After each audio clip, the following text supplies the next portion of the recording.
Hey everyone.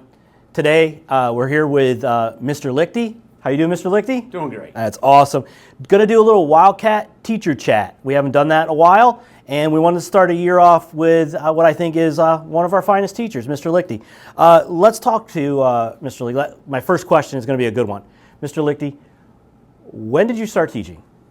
Started teaching here in Athens in 2000. Prior to that, I was in Virginia, started in 1996. So I was in Stafford County, Virginia, and then moved back home here to Athens. So I've been here since 2000. Wow. Now, what got you into teaching? What inspired you to become a teacher?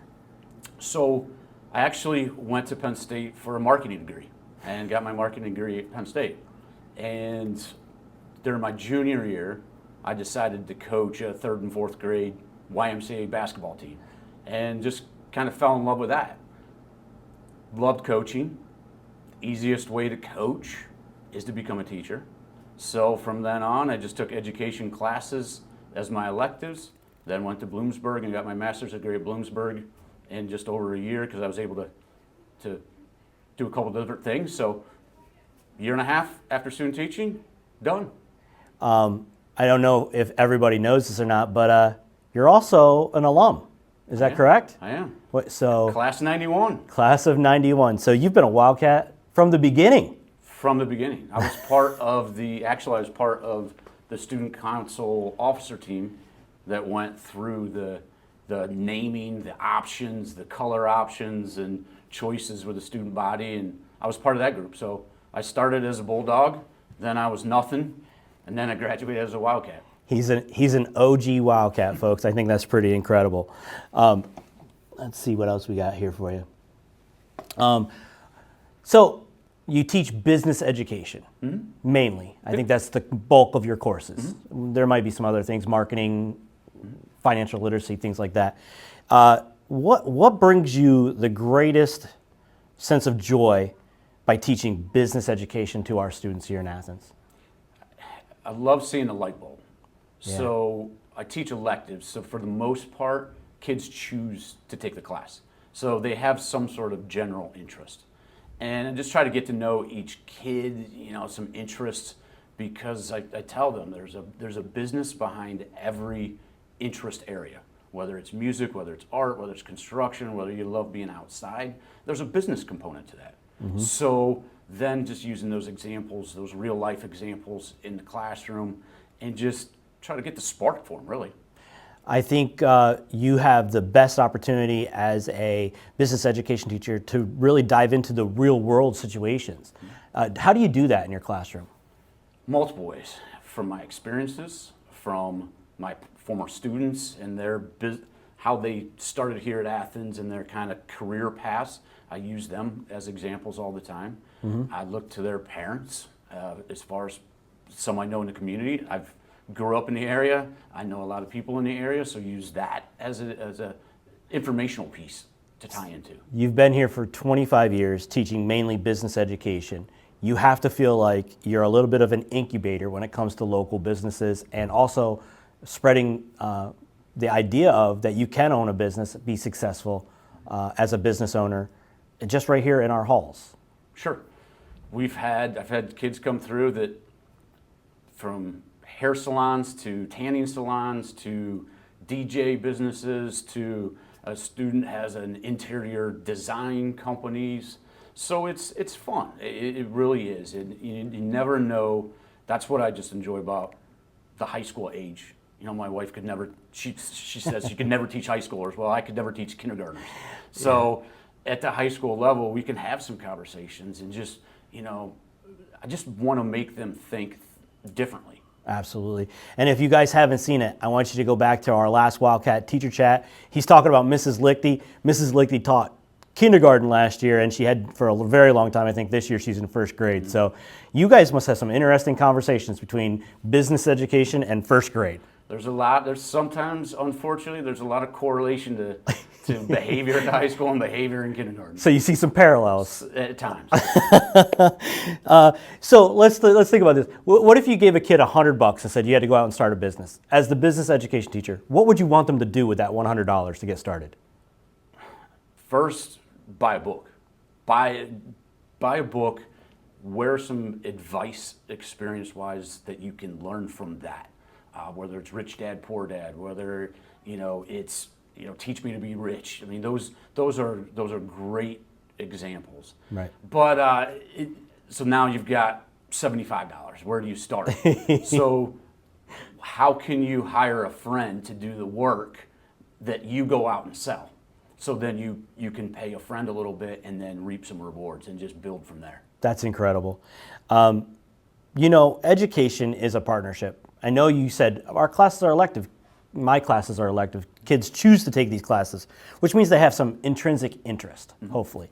But you also have to partner with home. Yeah. So what's your advice as a teacher who's been at it for a long time? If we wanted to be partners, what's advice you give parents to say, hey, this is what I want to tell you about how you help your kid be successful as a learner or how they navigate high school? Great question. I would say have some adult conversations with them. Like, give them a glimpse into your electric bill.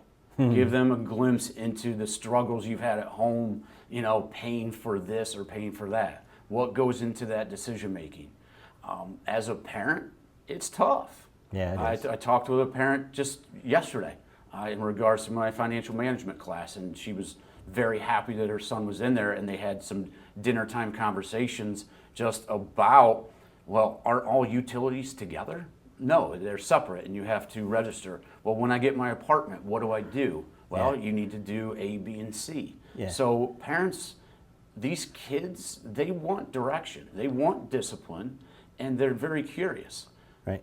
Adulting is tough and expensive. I think that is fantastic advice for us. So often as parents, because you and I are both parents, we want to keep our kids protected from the world. But I think the most important thing is exposing them to the world and providing the support to help them deal with those challenges. And I think that's exactly what you're trying to say. Expose them to those things, show them that there is realities to financial management. There's realities to paying utilities. The world is real. Yeah. That's incredible advice. Share with me, what do you think is the most important and valuable part of a Wildcat education? I really think the well-roundedness of it. The kids have opportunities to pursue their interest area, whether it's in music, whether it's in the ag area, and they have a choice in what they take, but also with the comfort of a community of teachers that they really feel are looking out for them. Right. They are protected, they are cared for, and we all, especially in this building, like we have a great team, and we look out for these kids in our community and really want to see them succeed. Right. I truly feel, despite whatever you might hear out on the social medias or on the rumor mills on the street, that there's a lot of passion, caring, and empathy that our teachers give to their students' success here, and I'm very proud of that. And that's one thing I will tell anybody. We do it with all of our heart, and you're certainly one of them. Fun question. Yep. 1991, you graduated. Yep. Think back. You walk into the cafeteria. What are you dreaming that they have on the menu? In 1991. Yeah. Double cheese whammy. Double cheese whammy. I don't think the cafeteria served double cheese whammies back in the day. My lunch of choice was a cheesy bagel. A cheesy bagel. And the strawberry scooter crunch as a dessert. Yeah. Your go-to meal, huh? Yep. I love it. Mr. Liechty, one last question. You are more than just a business ed teacher. You're the FBLA advisor with Mr. Poklemba. You've been a part of coaching. You have kids here. So you're involved in a lot of things. You're wearing your softball shirt, so I'm sure you're doing double or triple duty at times. But what do you do as a hobby that keeps you filling your own cup up when you're not doing all those things for Athens and the Wildcats? I just enjoy being outside. I enjoy playing just about any sport. I don't play as much of it, but I love pickleball, like the activity. And in my retirement days, I'll be in senior tournaments playing pickleball. Love hiking. Love being just doing anything in the outdoors. That's awesome. And Cooking. I love cooking. Cooking? Yeah. Yeah. Yeah, we didn't even mention this, but I think you might have a connection to a business or two. Yeah, a little bit. You know, have some experience with that. Right. So that takes up a lot of extra time. I didn't think you have free time. And for those of you who don't know, Mr. Liechty is part owner of the Bluestone, part owner of the Bluestone Brewery, which is down in Sayre. Yeah, South Waverly. I always want to say it's part Athens because you have an ownership in it. So I send a lot of people your way when they come into town and say, hey, where do I get And we've hired a nice lot of meal? Athens kids. Yeah? Continue to have them on staff, yeah? Yeah. Please don't take the fried bologna sandwich off the menu. It's my favorite. We won't. Mr. Liechty, I have been so looking forward to having this conversation with you. You certainly are a teacher that I'm incredibly proud of having here in our district. You bring a legacy and a tradition that you carry forward every day. I'm incredibly proud of you, and on behalf of the district, thank you for being such a great Wildcat. It's fun. I enjoy coming. I enjoy the people I work with, and you know, I love the energy of the kids. So teenagers never get older. Every single year, they're still teenagers. Yeah, they teach you something every day. Absolutely. I agree. Well, folks, that's Mr. Liechty. Thank you so much for your time, Mr. Liechty. And as always, folks, go Wildcats.